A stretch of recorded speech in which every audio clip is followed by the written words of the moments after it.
Why would a tank built in America end up serving only in Thailand? And why is it suddenly showing up in War Thunder now? At first glance, the Commando Stingray looks like just another light tank, but its story is far stranger than most players realize. This machine was created in the 1980s as an American export project, yet the US military never actually used it. The question is, why not? If it was so advanced for its time, what held it back from entering US service? Instead, Thailand became the only nation to buy it, officially putting it into service in 1990. And while it never fought in a full-scale war, it did see deployment during border clashes with Cambodia in 2011. A real tank, tested in real conflict zones, yet almost forgotten outside of military circles.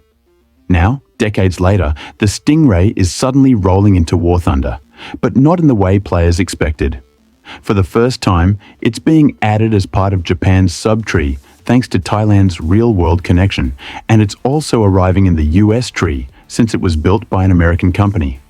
That twist alone makes it one of the most unusual additions we've seen in a while. What makes it so interesting in-game is how extreme its design really is. It's fast, incredibly mobile, and built for surprise attacks.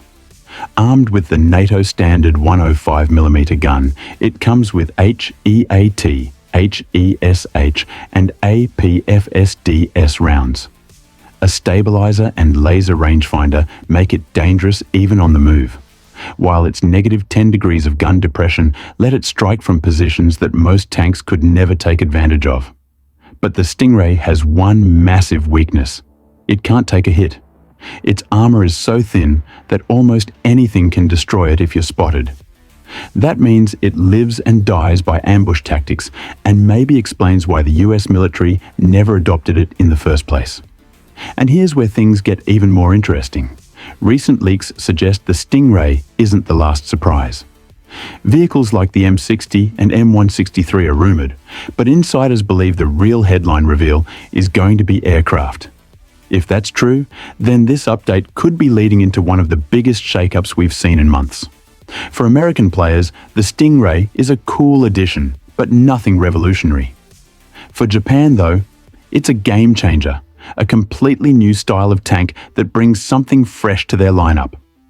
And for the War Thunder community, it's a sign that the developers might be saving the wildest reveals for what comes next.